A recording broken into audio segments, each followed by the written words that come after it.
My parents disowned me in high school for getting pregnant. Decades later, they knocked asking to meet the baby. I opened the door and said, "What baby?" My name is Emily Carson, and I'm 41 years old. 23 years ago, my parents threw me out during my senior year of high school for getting pregnant, calling me a disgrace and locking the door in my face. Today, they appeared at my house in Charlotte, banging on the door like they had every right to be there, demanding, "Let us see the child, our grandchild." I opened the door, my hand surprisingly steady despite the fury churning inside me, and delivered the truth they never saw coming. "What baby? What are you even talking about?" Their faces went ghost white, eyes bulging with shock as my words hung in the air like the slap across the face they deserved. But this was only the spark. I'd spent those 23 years constructing something they could never destroy, waiting for precisely this moment to trigger the plan that would tear down everything they valued. They thought filing a lawsuit would force me to bend, claiming rights to a legacy they'd thrown away like garbage. Dead wrong. What happened next revealed their greed in stunning detail, turned their closest allies into enemies, and left them begging for mercy they'd never receive. If you've ever fantasized about perfect revenge against people who betrayed you at your lowest point, stay with me. You won't believe where this goes. Before we continue, if this kind of justice resonates with you, smash that like button and subscribe for more stories that deliver what people deserve. Drop a comment telling me where you're watching from and what time it is there. Let's see how far this story travels across the country. That doorstep confrontation tore open wounds I'd spent decades sealing shut. The deepest wound?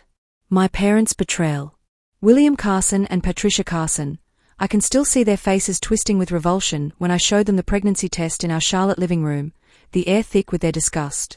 "You're not our daughter anymore," Dad announced, his voice arctic as he checked his Rolex like I was a failed business transaction, his eyes refusing to meet mine as though I'd become invisible.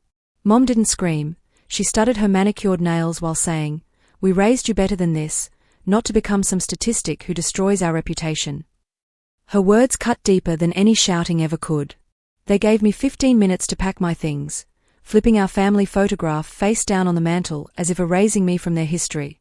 The sharp click of that frame hitting the wood echoed like a judge's gavel sealing my fate. I grabbed clothes, $43 from my savings jar, and the silver bracelet I'd hidden under my mattress. The deadbolt sliding into place behind me sounded so final, leaving me standing alone in the North Carolina night with nowhere to go. Then came Brandon Mitchell's abandonment, the second knife in my back. The boy who'd whispered promises under the stars at our senior prom, his hand on my waist feeling like it meant forever. "Okay," he'd said initially when I told him over the phone, his voice sounding supportive at first. But 3 days later, his number was disconnected. His parents' attorney sent a cease and desist letter denying everything and threatening legal action if I ever contacted their son again. His future at Duke University mattered more than anything we'd shared, leaving me completely alone with the terror growing inside me. His silence burned because he'd been my escape from my parents' impossible expectations. Charlotte streets became my personal nightmare. I slept on benches in Freedom Park, rationing my tears to conserve energy, the humid southern air clinging to my skin as I avoided eye contact with people passing by. Every rejection, from my parents' dismissal that stripped away my identity to Brandon's cowardice that left me vulnerable, built the fire inside me. It taught me that trust was paper-thin and people could discard you like yesterday's trash. Right there on that cold park bench, as sunrise broke over the city, I made myself a promise. I'd make them pay. Not with the kind of rage that consumes you, but with something smarter, more calculated. I'd turn their own greed against them, one strategic step at a time. That's when Lorraine Phillips appeared in my life. A widow in her mid-70s, walking her aging golden retriever at dawn, her cashmere coat a stark contrast to my threadbare hoodie, her eyes sharp but compassionate as she spotted me curled up on the bench. "You're freezing out here, sweetheart," she said, her Carolina accent warm and genuine, seeing straight through my lies about being fine as I tried to wave her away. She sat beside me as I finally broke down, holding me like I actually mattered, her hand steady on my back when everything else felt unstable. Then she offered, "Come have breakfast with me and Cooper. No judgment, no questions." Her Lexus smelled of vanilla air freshener, the drive to her spacious home in Charlotte's Myers Park neighborhood feeling like escaping from hell itself, the heated leather seats thawing my frozen body. Lorraine didn't just offer shelter in one of her boutique hotel spare rooms. She became my mentor, teaching me survival and calculated revenge over morning coffee. "Build yourself so powerful they'll regret ever discarding you," she'd say. "Use their weaknesses as weapons." Starting as a front desk clerk at her hotel chain, I learned inventory management, scheduling systems, and profit margins while sitting in her office. She showed me how to transform pain into power. Her business lessons masked deeper teachings about patience and payback, preparing me for the inevitable day they'd crawl back. Her private investigators were already digging into their lives without me even knowing. Lorraine's teachings became my foundation. She started me at the front desk of her downtown Charlotte hotel, teaching me how to read guests' facial expressions for weakness and transform complaints into loyalty through strategic charm, her hands gesturing as she explained the power of a perfectly timed smile. I absorbed everything, from managing staff rotations to identifying profit leaks, not just to survive, but to build an impenetrable shield against anyone who'd hurt me again. Each shift taught resilience against demanding customers. Her private office sessions went beyond business fundamentals, drilling patience as the essential key to outlasting enemies, her voice firm as she shared war stories about outsmarting competitors in the hospitality industry. One evening, while updating her estate documents amid towers of legal papers, she introduced me to Cameron Walsh, her attorney with steady grey eyes and a talent for finding loopholes in ironclad contracts, his handshake firm and confident. "He's not just for paperwork," Lorraine said over coffee that evolved into strategy sessions. "He's for protection against the unexpected." Cameron became part of my inner circle, his advice sharpening my strategies, from trust structures that locked assets tight to evidence trails that could trap the careless in their own words. Then Natalie Cruz joined us from the hotel's IT department, her skills in tracking digital footprints turning casual conversations into surveillance masterclasses, her fingers flying across keyboards as she demonstrated firewall systems. We bonded during late-night fixes of system crashes, her teaching me how to monitor activity without leaving traces, assembling a team that felt like armor against the ghosts of my past. The miscarriage hit me hard, leaving me emotionally hollow for weeks. Lorraine guided me through the adoption process at a North Carolina agency, her connections expediting the paperwork as we visited. I found Charlotte Carson, a baby girl with curious hazel eyes that mirrored my determination, her tiny fingers grasping mine as if understanding our bond. I named her after the city that had broken and rebuilt me, raising her not just with love, but as a strategic element, enrolling her in advanced STEM programs early to sharpen her mind into something undeniable. Her first coding project at age 9, a sign of the potential I'd cultivate. Her quick mastery of technology, building functional apps by 12 that solved real-world problems, wasn't accidental but intentional. I knew eventually her success would draw them out like moths to a flame, their envy making them vulnerable. Lorraine wove everything into preparation.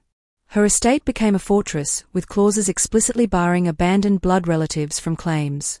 The safe's combination was tied to Charlotte's adoption date, symbolism that reminded me daily of my purpose. Video recordings she made in her study captured her warnings about greed's blind spots, her face serious as she spoke directly to the camera about cowards who abandon family. We practiced scenarios over dinner at her home, her role-playing their excuses with uncanny accuracy to teach me counter-moves, her laughter sharp when I nailed a response perfectly. Building my empire brick by brick, from expanding hotel operations to investing in Charlotte's booming tech scene, until I stood tall enough to cast shadows over their lives. Each success was another step in the plan she'd helped architect. The trap was perfectly set, and they took the bait right on schedule. I started by feeding stories to local Charlotte tech publications about Charlotte's breakthrough software that revolutionized hotel operations, crafting anonymous tips with details of her algorithms to ensure the coverage went viral in business networks where executives like my parents lurked. The articles exploded online within hours, with headlines proclaiming local teen genius transforms industry overnight, drawing hundreds of thousands of shares and comments that I tracked religiously, knowing the ripple effect would reach their ears through mutual business contacts. Days later, a high-end MacBook Pro appeared at my office, wrapped with a card from my parents reading, "For our talented granddaughter, time to reconnect." Their words were a transparent veil over the real motive, probing my defenses. I shipped it back with a note feigning emotional trauma. "This brings back too many painful memories." My handwriting deliberately shaky. During their follow-up call, my voice wavered just enough. Why now? After all these silent years. Making them think I was fragile and ripe for further manipulation. Natalie dove into their online patterns immediately, her tools pinging every search query about Charlotte's name from their IP addresses, capturing screenshots of their deep dives into North Carolina family law websites and forums about reclaiming estranged relatives. We catalogued everything meticulously, from encrypted messages with Brandon outlining ways to leverage the kids' fame for our fair share, to browser tabs on inheritance claims and quick searches for private investigators. My denials fueled their obsession.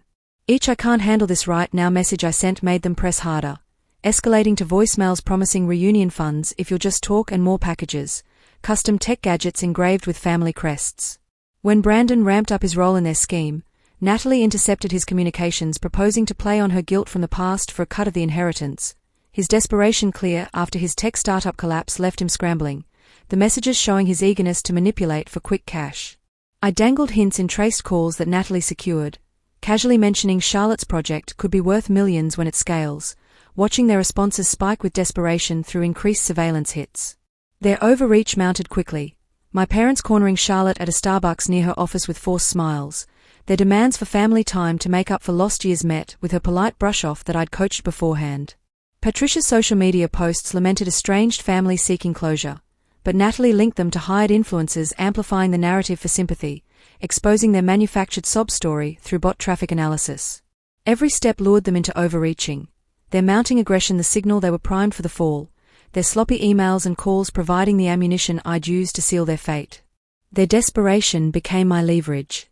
I started sowing distrust by planting anonymous emails through Natalie's untraceable accounts, one to my parents hinting Brandon was embezzling their reunion funds for his own debts, another to Brandon suggesting my parents planned to cut him out once they secured Charlotte's wealth. Their replies grew erratic, William's messages to Brandon demanding clarity, accusing him of betrayal, while Brandon fired back, "You're the one stringing me along for nothing." I fed the chaos with fabricated intel, mentioning in a call with Patricia that Charlotte's software patent was valued at $15 million, watching her voice sharpen with greed as she whispered to William about our rightful stake. Natalie rigged call recording systems to capture every word, their threats escalating from "you owe us family access" to "we'll sue for what's ours if you keep dodging us."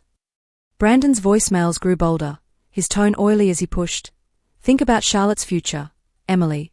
I'm her biological father after all," oblivious to the trap snapping shut around him. I leaked a doctored document to their attorney, a mock trust fund clause implying Charlotte's wealth was tied to my approval alone, sparking their frantic emails about forcing a settlement through court. Natalie's tools captured every piece, from William's late-night searches for grandparent rights North Carolina, to Brandon's encrypted chats with a shady consultant about pressuring emotional weak spots. I kept my responses wounded. "I'm not ready to talk about this." Each refusal stoked their impatience, pushing them to overplay their hand. Their mutual distrust peaked when William confronted Brandon in a recorded call, "You're playing us for fools." While Brandon snapped, "You never trusted me from day one." The breaking point arrived fast, their attorney filing a lawsuit for grandparent visitation and inheritance claims, citing familial bonds that had never existed. Natalie intercepted the court filing, her analysis revealing sloppy legal errors that Cameron pounced on, crafting counter-documents to expose their lies. My parents' final desperate move was a public post on a Charlotte business forum, pleading for sympathy. "We just want our granddaughter back in our lives." But Natalie traced it to a hired PR firm, the evidence stacking higher. Their reckless demands were crumbling under their own words, the noose tightening around their scheme. The stage was set, and their downfall was about to begin. Charlotte's keynote speech at the Charlotte Tech Conference, packed with industry leaders and live cameras, opened with a tribute to chosen family, her voice steady as she stood in a blazer and jeans, not formal business attire, signaling her independent path. I'd coached her to start broadly, speaking about loyalty over bloodlines, setting the tone as eyes locked on the front row table where my parents, William Carson and Patricia Carson, sat with Brandon, their polished appearances masking the greed I'd baited. The screen behind Charlotte flared to life with Lorraine's pre-recorded video, her face commanding absolute silence as she declared, "Family is defined by who stands beside you, not who claims you when you succeed." The audience leaned forward, my parents' smiles tightening as she called out cowards who abandoned their own, her words aimed directly at those who discarded me. Next came the legal bombshell. Cameron stepped to the podium with a manila folder, his tone clinical as he displayed the document they'd signed 23 years ago, projected in bold text across the screen. "We, William Carson and Patricia Carson, relinquish all rights to Emily Carson and any offspring, born or unborn." Gasps rippled through the convention hall, phones raised to capture their signatures, undeniable and damning. Then came the emails, Natalie's intercepted communications flashing across the screen, showing their conspiracy to leverage Charlotte's fame and Brandon's push to exploit her guilt for millions, their own words exposing their scheme. The final strike was my voice, calm but razor-sharp, as I stood and faced them directly.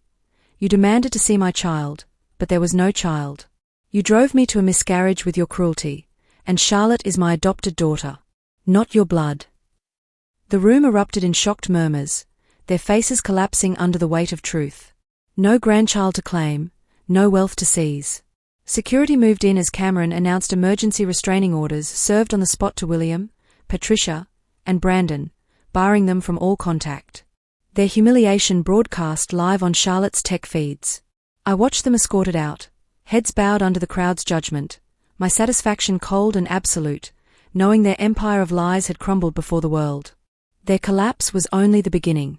The fallout from the Charlotte Tech Conference spread like wildfire across regional networks, with clips of William Carson and Patricia Carson's exit, heads bowed under security escort, racking up millions of views on social media within days. Their small investment firm lost 4 major clients overnight, investors citing reputational liability, as the video trended under hashtags exposing their greed. Within 2 weeks, their company's board forced William out as managing partner, his decades of professional connections severed as partners distanced themselves from the scandal. They sold their Charlotte home at a significant loss, a modest ranch house compared to their former status, and relocated to a cramped apartment in Raleigh, their social circle evaporating as former friends whispered about their disgrace. Brandon's fate was even bleaker. His emails to my parents, flagged by Natalie's contacts at a regional accounting firm, tipped off the IRS to his hidden offshore accounts. A federal audit uncovered over $600,000 in unpaid taxes, leading to charges that promised up to 4 years in federal prison. I offered no leniency, my silence a deliberate choice as their worlds unraveled. Their desperate pleas for mediation went ignored, while Cameron ensured their legal challenges against Lorraine's estate collapsed in court. The legacy I launched, the Lorraine Phillips Foundation for Young Women, became my triumph, funded with $2 million from her estate to support single mothers in North Carolina with housing and career training. At the foundation's opening ceremony, surrounded by grateful faces of women I was helping, I turned to Cameron, pulling a ring from my pocket. "Will you make this family official?" I asked, my voice steady, his smile wide as he accepted, Charlotte cheering beside us. The foundation's first grant went to a 20-year-old programmer, her toddler in tow, her eyes bright with hope I'd once lost. Revenge served cold is the sweetest, a lesson carved into my soul. You protect yourself by building a life so powerful it outshines those who tried to break you.